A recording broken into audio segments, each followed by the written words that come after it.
All right, gentlemen, how's it going? This is your main man, Scott McKay. And what we're going to talk about today is getting all the wisdom we can from people who've lived it. All you younger guys out there, I know I'm basically unk to you, and the lady I'm about to introduce you to is probably auntie, but that is the opposite of unk, I think, in street vernacular. I'm humming a few bars as I go here. But us old heads, as it were, have some wisdom for the younger people, whether you like it or not.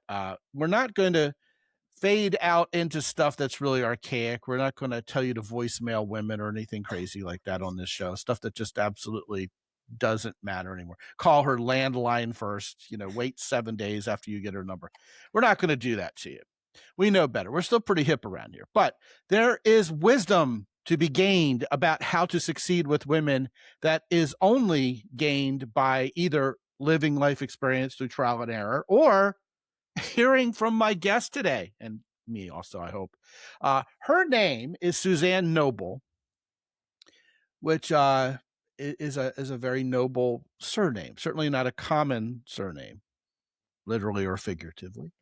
And she is the host of a show called Sex Advice for Seniors.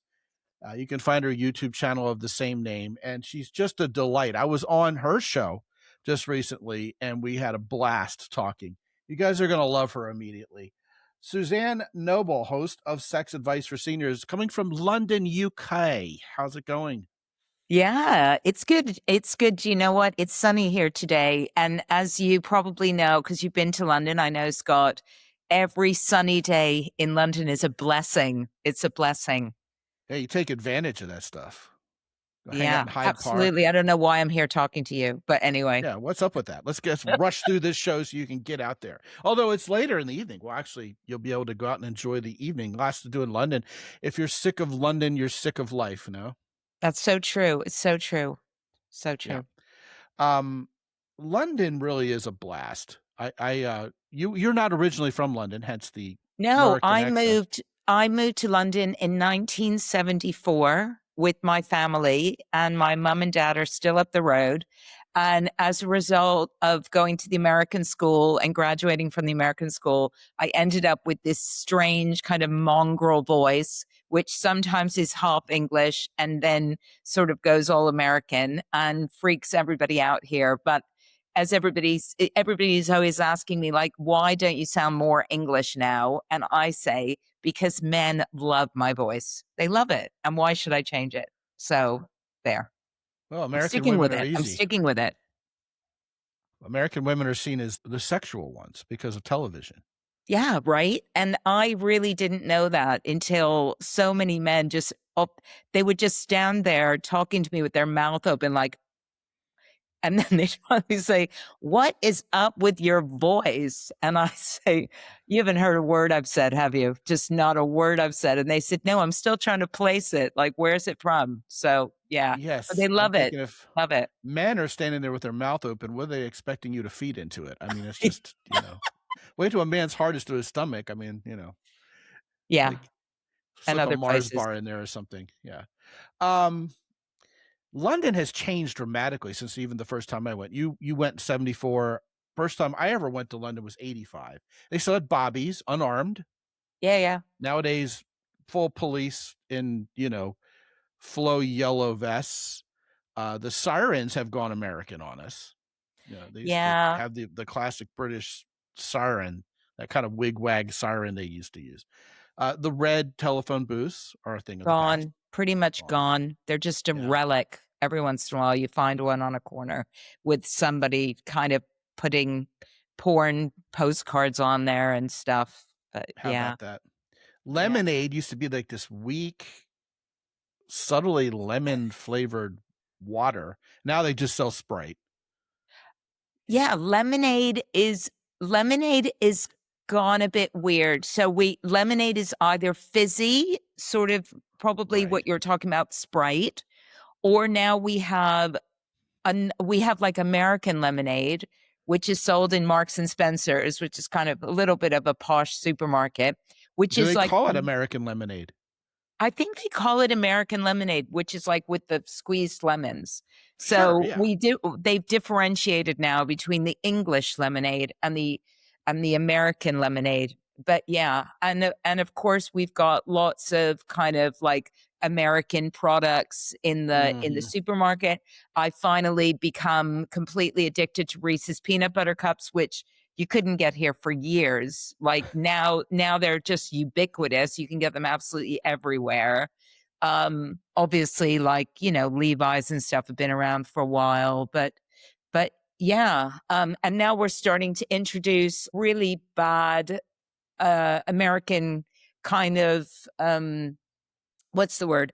Kind of manufacturing into food. So that our food here used to be actually quite pure and farmed almost in an organic way, but now we're trying to introduce like pumping lots of things into it. So to make apples bigger and all the other stuff that Americans do that we really didn't want. I don't really want that. There's some stuff that they can keep, frankly, but no, we're starting to get all of that as well. And of course we have American we have our alignment with our politics and stuff. It doesn't seem to matter who's in office.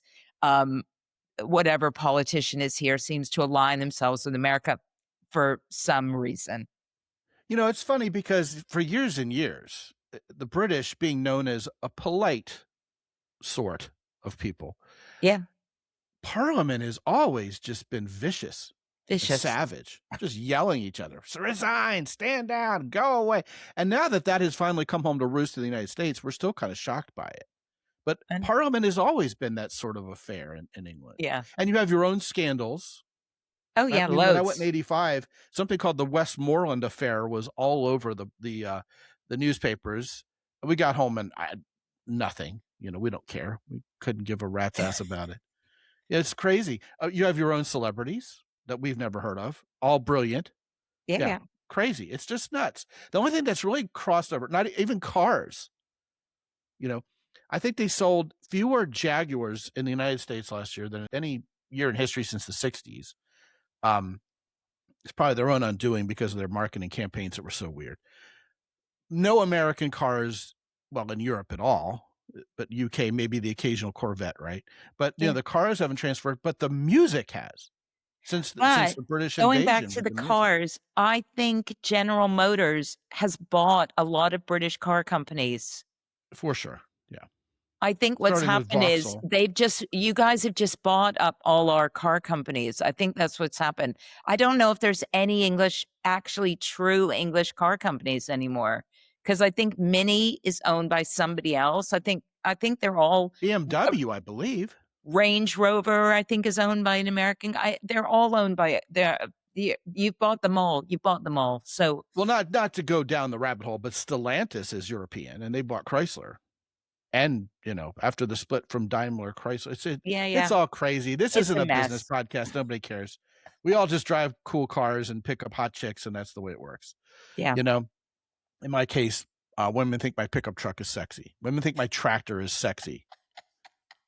Do they listen to I don't country drive. music? I don't drive. I'm just happy if a man has a car at all, frankly. Well, yeah. See, you're in London, you can get away with it. Yeah. Do British folks listen to country music? British people listen to country music. I'll tell you what they do listen to, which is really big. It's what's called Americana, which is kind of like an amalgamation of kind of Yes. like a bit of folk, a bit of I don't really know how to Yes. classify it. There's a bit of country in it, I Right. believe. Americana is quite big here. Yeah, for sure. Fantastic. It's big with me too. All right. Speaking of big, you have a wonderful show with lots of people that you interview. You have quite interesting takes. You're not an old stick in the mud. You have quite the sexual history. You're coming at this from a position of being well informed. Everything we're talking about today, aren't you, Miss Suzanne Noble? Yes, I've done my 10,000 hours. Yes. We were talking about sex before you you and I clicked record on this, and you blurted out 10,000 with a pause, and I'm thinking, okay, Wilt Chamberlain, she's banged 10,000 dudes, or humanoids of some sort. But then you said hours, and so I'm assuming Yeah, that's I don't market know the research. numbers. I don't know the numbers. I don't know the Yeah, numbers. quit counting. I don't count. But you've done 10,000 hours of exactly what, Suzanne? Of, having sex with people, Oh, humans. so there's 10,000 hours. Oh, so you have a Malcolm Gladwellian level Exactly. of true virtuoso expertise in actually doing the wall thing. Doing the deed. That's it. Yeah. That's my expertise. Like, I've done it. I've done it all. I've done it all. And now I feel quite qualified to be able to share with people, like, what works, what doesn't work, what pisses me off, Oh whatever. my goodness, no wonder you don't have a car. You could probably barely even walk after all that. Are you bow-legged after all that? No, I've been to like 10,000 hours in a week. I mean, I'm 65 years old. It's over. I think actually if we took it out a calculator, and I lost my virginity when I was like 17. So I'm 65. So that like 50, 48 years I've been having sex pretty much. And except when I was married, of course, because nobody has sex when they're married. So we'll just wipe out a few of those years. so, Well, so it's th- 200 hours a year. yeah, so That's an what's that? hour every other day. That's nothing. That's Yeah, but nothing. consistently over time, no breaks, no hospital stays, That's no nothing. That's nothing. comatose, Yeah, and then situation. there's times where it was like 5, 6 hours. So you can Yeah, for yeah, sure. Yeah. definitely 10,000 hours for sure. Yeah. Okay, so here's the first bit of advice you can offer to these gentlemen. How do you last 5 or 6 hours? Take breaks. Take breaks, tea There's breaks. nothing wrong with that. It's No, I love taking breaks. I encourage people to take breaks. Yeah. Take go get a breaks, water, have a little snack, go off, have a meal, come back, carry on. little JOI, Yeah.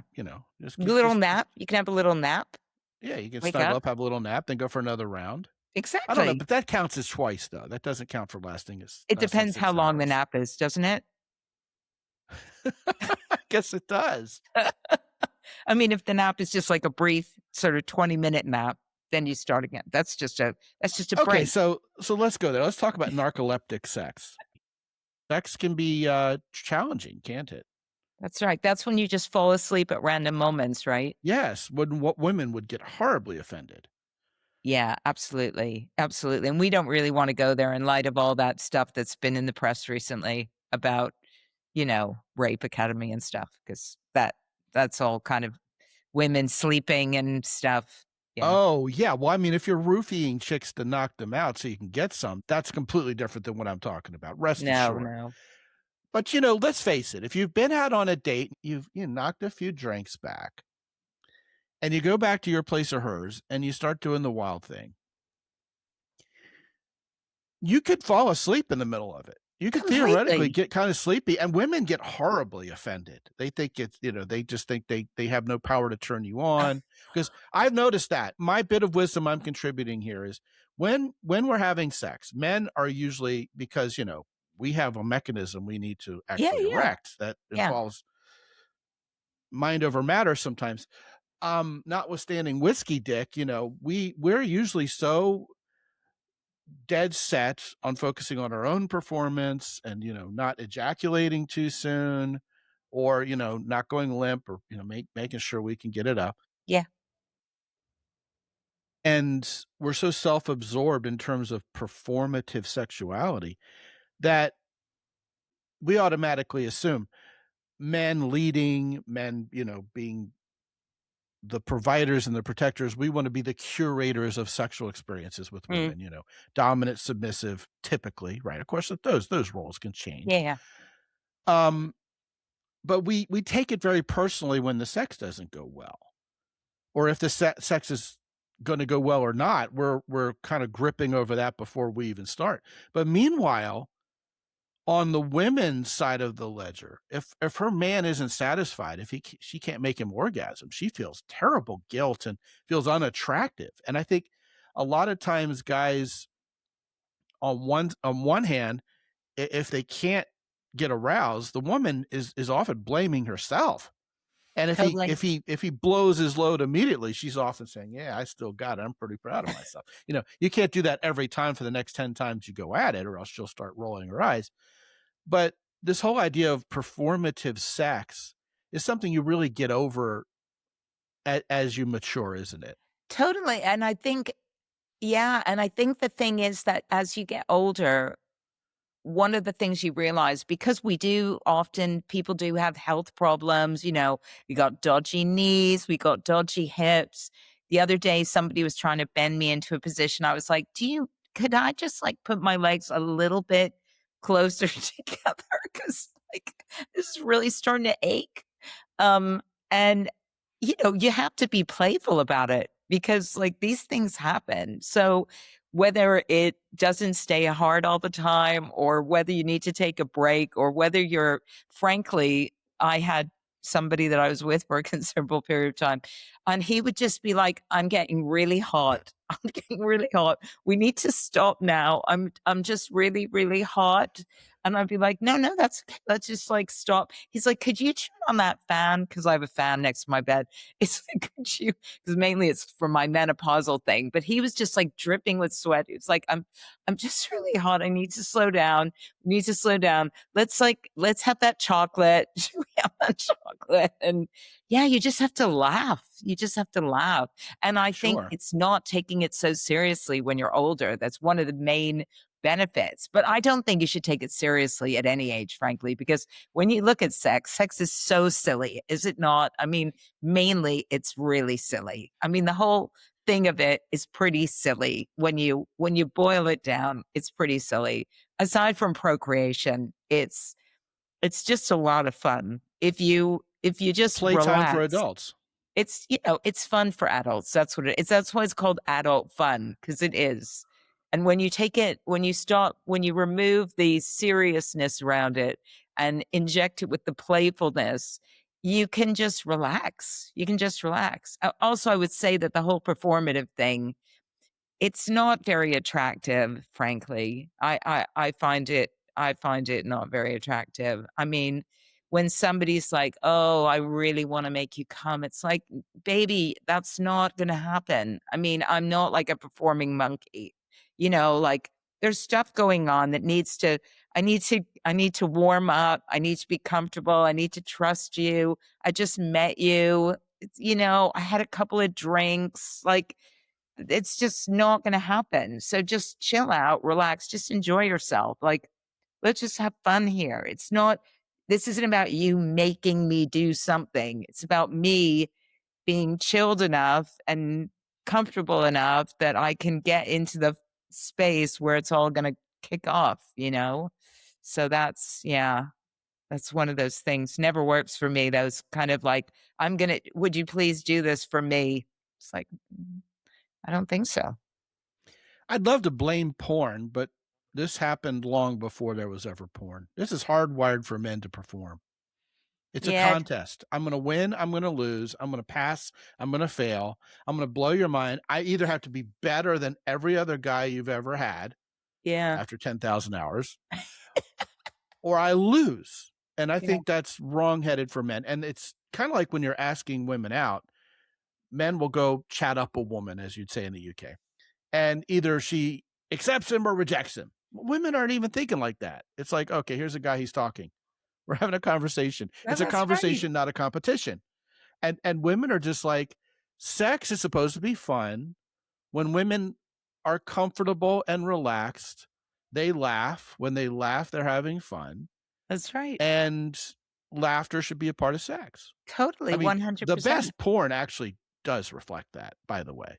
Yeah, The non-performative. Go look up.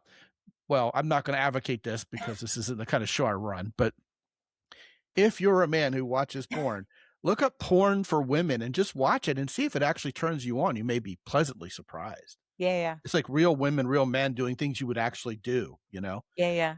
And this idea of relaxing and not taking yourself so seriously is incredibly liberating sexually. Yeah. And also it's super sexy. Like when people are just relaxed in themselves and laughing and enjoying themselves and acknowledging the silliness of all of this, it's okay. I don't want you to, no guy wants, to like remove his clothes and women go, that's so good. That's a huge fear, yeah. Like, no, we Women don't are want them. afraid that he won't like her pancake boobies, That's and men are even more afraid that they're gonna look down and point and laugh, you know? That's right. So we're not gonna do that. We're not gonna laugh at, whatever's going down there, but we are gonna laugh at, at just sometimes the funny circumstances that we find ourselves in where our joints ache or we get too hot or where I had a guy run out the other day, which was hysterical. I mean, I was slightly offended if I'm really honest, but I thought it was kind of funny.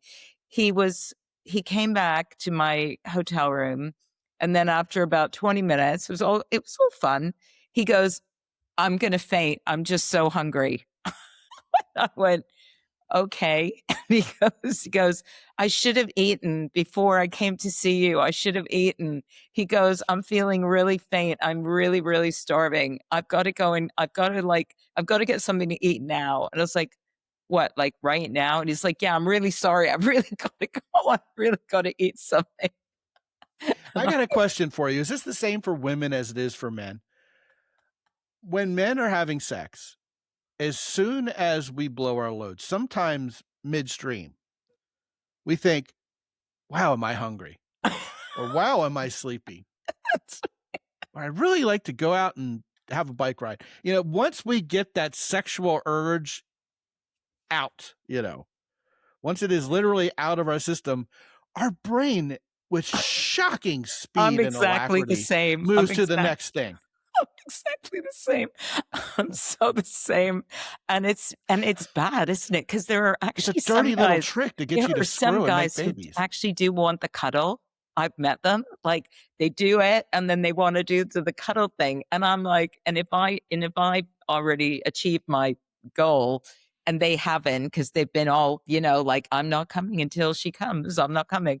And I've come and I say to them, look, you have to know this about me. When I have an orgasm, I'm going to roll over and then I'm going to ask that we have a cup of tea or go for some food. So like So don't just might as like, well not or a be drink selfish. or whatever. Blast So away. Yeah. so don't get offended. I'm not going to go all cuddly on you. I'm just going to so if you want to go first and then I'll just finish myself off, I'm good with that because you might want to finish yourself off. And I'm going to be like, no, no, I want a sandwich now. Like, sorry. Were you planning on having an orgasm? Because I'm really hungry. Well, let's go back to, younger sex, which I think this is still the case. Yeah, You were talking about the performance and, sometimes you ache and your joints hurt or whatever. I think the younger we are, the more shame we feel towards that. Um, for example, if you've got bad knees and you're a woman, then doing it doggy style might not work for you, at possibly least not. in the classic sense. Yeah, yeah. And yet some young dumb full of cum guy is going to think, he's going to sit there trying to convince you actually have a nice ass and you shouldn't be ashamed of it. And that's not it at all. It's just she doesn't owe you every lurid detail of her physicality.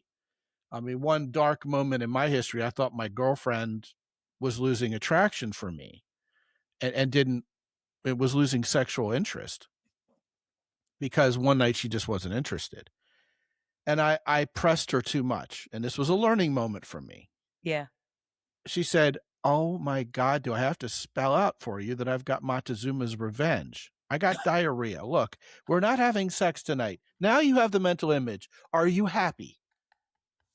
I was trying to shield you from it and shield myself from the embarrassment, but no, you pushed, you pushed, you pushed. There you have it." And I was like, Okay. relieved. I'm so relieved that you have a horrible intestinal flu because, at least you're still attracted to me. Thanks, pal. Well, Can you we go get a asked. sandwich? That's that was I think when we're younger we expect this fine-tuned perfection out of sex, because if we don't as men, well, then we've lost the performative aspect of it. We failed, right? Yeah. um Multiple squirting orgasms or else you suck in bed. And Yeah. you just implied one orgasm's fine for you. Oh god, if I have one, I'm really happy. Like Not unusual for women. Yeah. yeah, like one is great. Yeah. Yeah, that's right. That's right. Yeah. Where else could younger people, or anybody really, find some hidden wisdom that, you know, would save them lots of trial and error? Go ahead, riff away. Um, yeah, there's loads of things. I mean, I think though that you're right that sometimes we're ashamed of some of our bodily functions, like, an intestinal problem, and sharing with our partner, like, look, it's not that I don't fancy you. It's just that I'm not feeling so great today, right? And I just need you to know, like, you don't need to know the intimate details. You just need to know my stomach's not feeling well. Okay, that's it. And I think often, I just before this, I just did this live thing with a urologist and a guy that I've been working on a program about erectile dysfunction with. And one of the people in the program was 34-year-old talking about the fact he's had erectile dysfunction for 15 years, right? And Oh, that's brutal. since That's like going 19, bald at that's 19. Yeah. 19, right? And we were talking about, like, how porn can just, like, mess with your head, right? And it fills your brain with dopamine, and you need to get more and more stimulated to get off, and then it becomes more difficult to have sex with your partner, and these are real problems for young people now. I mean, I know this from talking to young people. Like, these just become serious problems. So I know that it goes on in my age group, but typically in my age group, it's because they actually have problems, cardiovascular problems or diabetes or hormonal issues. So we've got a whole nother set of issues around, like, erectile dysfunction. But of course, younger men are experiencing this as well, but for, usually much different reasons. And a lot of that, I suspect, is unrealistic expectations from watching too much porn. So that whole performative thing you're talking about is just like gets escalated. Like, my dick's not 10 inches. I can't go for 4 hours. I'm completely inadequate with this perfectly average penis. I should be able to do this. I should be able to do that. Getting really bad information from porn and leading to not being able to get it up at all. I think it's really tragic, frankly. It is really tragic. All right. So bodily functions happen during sex. They never happen during porn unless you're searching for that, which is, Yeah. prurient and weird. Farting happens during sex, Yeah, of course. and you Yeah. better not lose your lunch over it. And speaking of losing your lunch, any guy who's pressuring a woman who's previously liked to have anal sex right now needs to suspend his disbelief about a certain bodily function that also happens in that hole that could theoretically be imminent and that he would literally have a head-on collision with under very, very unfortunate circumstances in that situation. And since most heterosexual people don't bring an enema with them on dates, well, then, anal sex, you have to have an open mind towards not having happen without getting the full explanation. And a lot of guys are thinking, well, my goodness, anal sex, the fact she's willing is the first hurdle. All I'm trying to say here is that's yet Yes, another it disadvantage can of get having a huge messy. It can get penis. messy for Yes. sure. You And have and to what I just said is true too. yeah, for sure. I mean, I always douche, but that's just me if I think that's going to happen. Well, it's also a disadvantage to having a larger penis that you'd like to have having watched porn is Yeah, fewer yeah, women are for going to want to have sure. anal sex with you if you're loaded like that, if you're packing. Well, yeah. Don't ask me how I know that. Um, Well, you just need to go slow, but anyway, it's not impossible. It's just. well, for some women, they're going to go, oh hell no, Yeah, you know. yeah. I mean, I had a friend who really wanted to try it, and I was kind of telling her, how you needed to prepare and what you needed to do, and she just couldn't her head couldn't yeah, couldn't deal with it. Yeah. Right, right.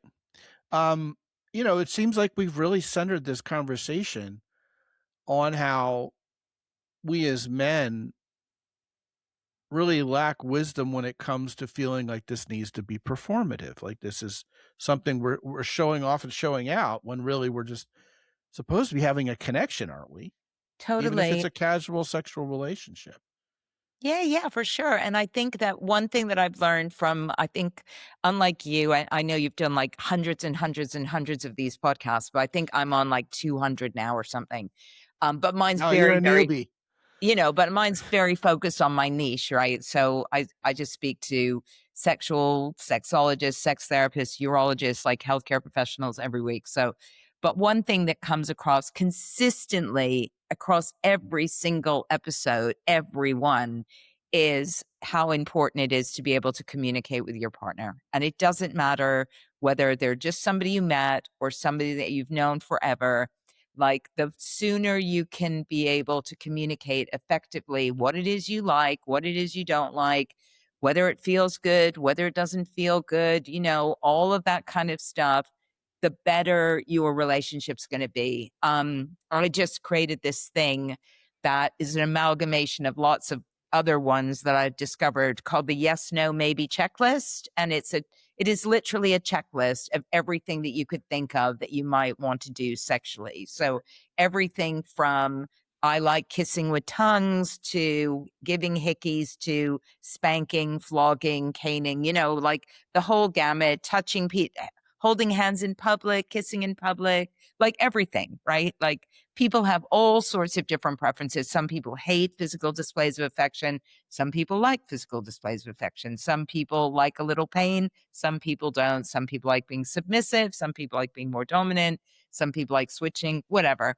And it goes, and it's literally 4 pages of tick boxes where you go, I like to do this, giving, receiving, maybe, etc. And I sort of took there's so many of these, and I put them all together. And as I was reading this, I was thinking, I really want to give this to every single person that I am intimate with, just so that I know, like, and they know, don't do that. Like, don't spank me. I don't want to be spanked. Like, sometimes men do that spontaneously because I they think you'd just be the only one, but I do think men should indeed ask for sure. no, but they do. I mean, I've been in so many situations where suddenly it's just like whack, and you think, no, I didn't really want that. I didn't ask for that. I know my ass is nice, but I didn't ask. So don't do that, please. Um, and it's just a really, really great tool, not just for people that you've met, but also if you're in a relationship and it's stuck and you're like bored to tears with the regular routine sex that you've been having for years. It's such a nice way to just kind of break open that conversation where one person takes it, the other person takes it, and then you compare notes and you're like, ooh, I didn't know that you like that. I like that too. Why don't we Is that try that? checklist anywhere online where these guys can find it? I think I might give it. If you subscribe to, I just posted it in my latest Substack, but I might do it as a little freebie for your readers, maybe. I'll have to figure out your listeners. I'll have to figure out how to do that. Well, you know what? These guys really need to get in on Substack. I got a Substack, and frankly, it's not growing the way it should be. These guys have not discovered yet what I've got going on Substack, which is completely above and beyond and slightly more controversial. I mean, I Oh, really do wow. speak my mind on there in a way that I don't think my newsletter list can handle. Yeah, And they should get on your Substack too. So yeah, go ahead. totally. Yeah. Hide that shiznit behind the Substack Yeah, and yeah. make That make one these was guys go it went looking out for it. this week for paid subscribers, and I do think it's really good. I printed it out today and I was like, "Shit, Suzanne, this is a good checklist." Like, Heck yeah, yeah. Guys, yeah. go to Substack, man. Substack replaced blogging. If you don't want to be an old stick in the mud, if you don't want to be Yeah, an unk or an auntie, Substack is where all the cool kids are who are actually acting like grown ass adults. yeah. You don't have to regress so far that you're hanging out on TikTok and Snapchat like a preteen. No. But, Substack is where adults who want to adult are hanging out and interacting. It's really a great platform. Yeah, I and think there's that's the fantastic. thing that I really love about it, even though we don't have a sexuality category yet, which is hopefully will be rectified at some point. But the thing that I really, really love about it is there's a lot of people like myself, sex educators, sex therapists, great, great people. And we've sort of formed a loose knit community. And so there's some really great stuff out there about sex and relationships that I have had those people on my show, and I just love them. They're just great people with Yeah. great advice. And I think anal sex problems in particular need to be rectified Rectified? for sure. All right. So that's a dangerous thing to have said. All right. Let's go back to talking about communication in the bedroom. I think guys think it's somehow toxic or dangerous to say anything while you're having sex. If anything, you're supposed to say dirty things or whisper in her ear, which are all very erotic and very hot. But if you don't make clear what you like, if you don't let her make clear what she likes, you're never going to be sure you're doing what each other likes. Yeah, And totally. I stumbled upon this one day because I had a very talky girlfriend, Yeah. and she actually invited the conversation rather than me suggesting it. And most women will just sit there, let a man lead or not lead, and burn his own ship or sail it. She'll let the guy just do Yeah. his thing. She won't lead. And I mean, I'm being a little vulnerable here, but I really like it when women say and do cute things when they're having sex, like bite their lip and stuff like that. And she was like, "Oh, okay," because I'm usually self-conscious about that. I'm like, "Oh, don't." Boy, am I glad we had that conversation. Yeah, Great right? conversation. Yeah. I think a lot of men where this goes awry is a lot of men think that if they start getting too technical or logistical, and this is even going back to planning dates, like, "Hey, we're gonna show up here dressed this way. I have a little surprise for you, but, make sure you don't eat anything really heavy before we go." Women will be grateful for you giving them that information. They'll feel Totally. safer when you do. It's not like you're losing your Disney prince mystique because you're not being all the time romantic and, you know, mysterious or something. So even when it comes to sex in the bedroom, and this, as an aside, involves the STI conversation too. Yeah, for sure. Women are usually glad you had it. Completely. It's kinda like bringing up an objection rather than trying to hide it. If you have something to hide, maybe there's a reason for it. If you bring it up, maybe you're all clear. Same thing goes for how you talk about sex. It's like, Totally. we're gonna do this, and if we talk about it, I think men have this idea that, like, if we talk about the sex before I actually pull your pants down, you're gonna second guess yourself and go, "Oh my god, what am I doing?" and run away, which is an irrational fear I think men have of Mm. dropping the ball and not getting any when they're right next to the finish line. But women actually welcome this. They think it's great. They'll tell you everything they like and don't like Mm. once they've given their enthusiastic consent. Let's figure out how to roll with this. And the first time you have sex, this is why I can't stand one night stands, Suzanne. I've never been a fan because my goodness, it's only going to get better. I mean, why test drive this thing? You want to be able to improve your Yeah. proficiency. And, the first time you have sex together, it may be unbelievable and cataclysmic. The novelty alone may simply drive it if she's hot enough. But, you're going to get better at this after the first time. It's like anything else in life, really, isn't it? Yeah, completely. Yeah. Absolutely. And, well, that's why the yes, no, maybe checklist you see is so important, because you can even give it to your one night stand if you wanted to. But I agree that, the issue is that when we were younger, and I'm just speaking for myself, but when I was younger, I was never taught how to talk about sex. So my husband and I just had sex in the same way for the entirety of our marriage. And we never spoke about our fantasies. We never spoke about what we liked or didn't like. I got off, he got off.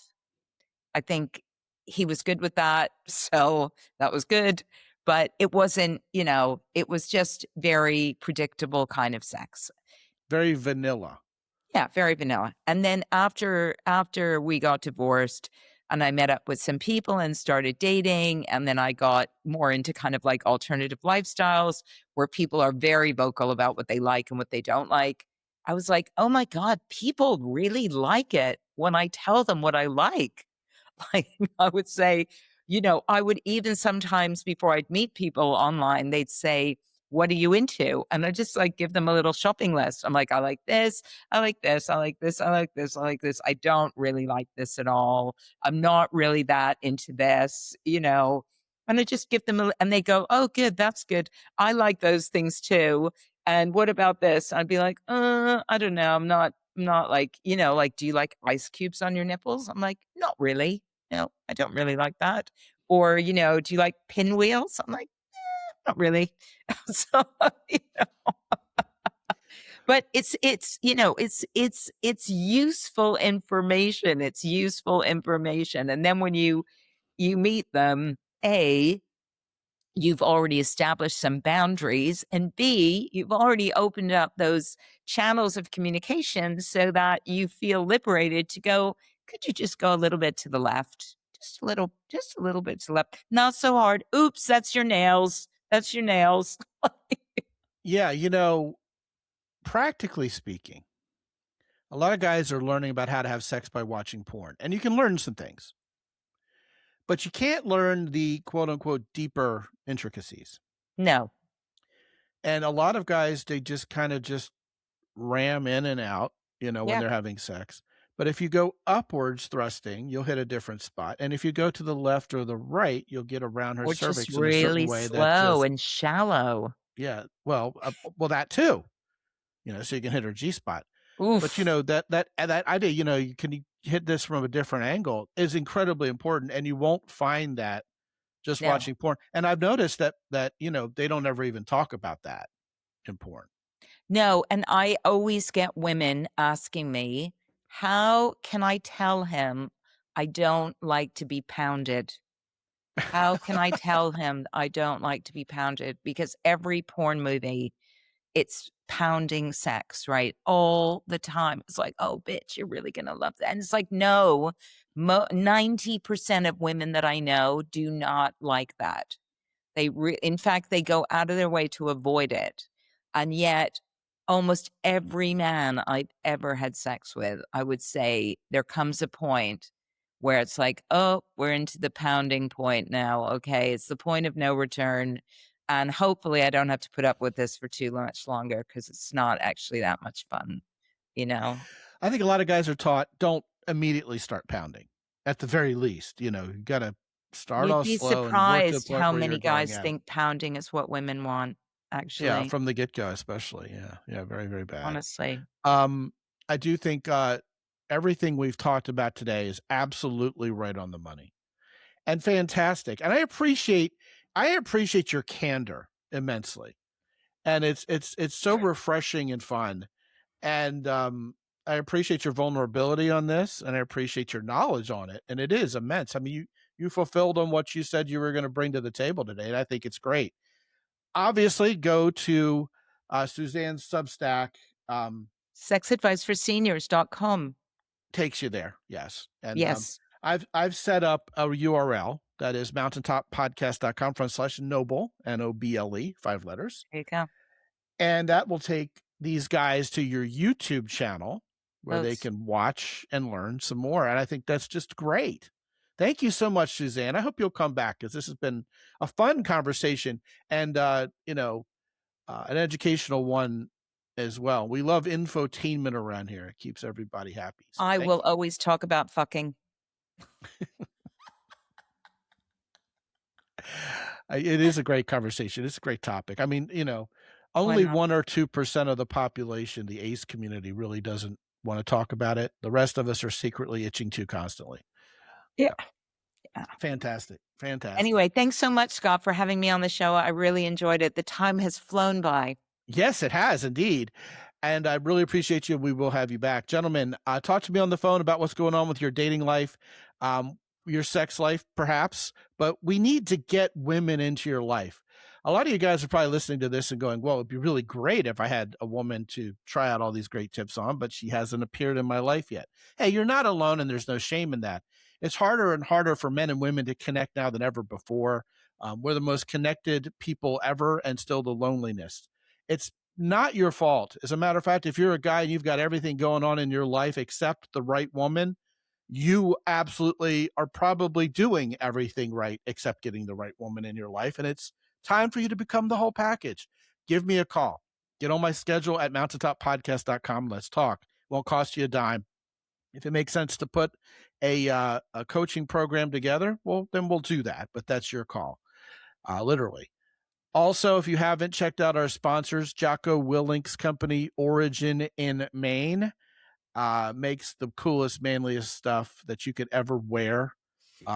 Great. Also, vitamins is not the word I want to use. Supplements is really the best word to use when you talk about what Jocko Willink's company does, because they even have like white tea and protein powder. It's not just a bunch of vitamins you take. Really the whole package. Sometimes you'll even see Jocko's stuff in your local grocery store nowadays. That's how popular it's become. I know we have it here locally. The key port, look at this. This is an amazing device. It even has a flashlight built into it. And this is not your father's Swiss Army knife, you know. If you have, look, you found, return it, multi-tools. I even have a John Wayne can opener on it. It's the Oh my coolest thing ever. God. And it folds up. Yeah, even Suzanne's impressed. And, you can put cool little face plates on them like this, P-40 Flying Tigers thing I got going on. Pretty badass. Anodized red aluminum with a lanyard. So cool. The guys at the Keeper, I don't talk about them at length nearly enough, but it should be part of your everyday carry, gentlemen. That's what they say. And finally, the guys at Hero Soap now have shampoo. They have cologne. Hey, smell manly without all the nasty chemicals. That's what they do for you at Hero Soap. All three of our longtime sponsors can be linked to from mountaintoppodcast.com. When you partake of anything they've got, please use the coupon code MOUNTAIN10 to get an extra 10% off. All of that and so much more there for you at mountaintoppodcast.com. And until I talk to you again real soon, this is Scott McKay from X&Y Communications in San Antonio, Texas. Be good out there.